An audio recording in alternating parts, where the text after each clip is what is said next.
3 releases in 4 days. That's the Claude Code pace right now.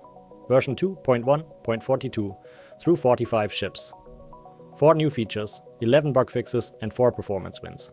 The headline? Sonnet 4.6 just landed. Sonnet 4.6 is now a first-class model in Claude Code. Just set it and go. But the SDK side is equally big. New rate limit types give you real-time utilization data, reset timers and overage info, so your agents can throttle intelligently instead of crashing blindly. The plugin system got 3 upgrades. First, add-dir directories now carry plugin config, so shared setups just work.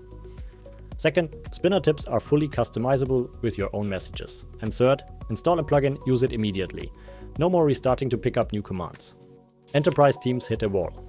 Agent teams' teammates were failing on Bedrock, Vertex and Foundry. The fix?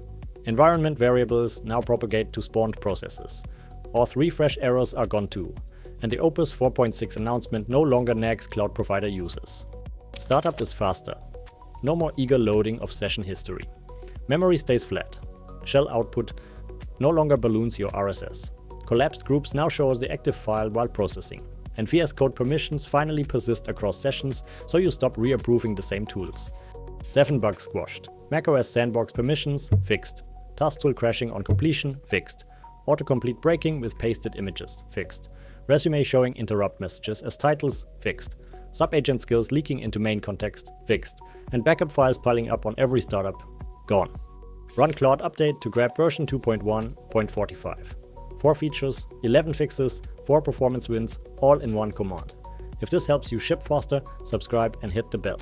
More deep dives coming every week.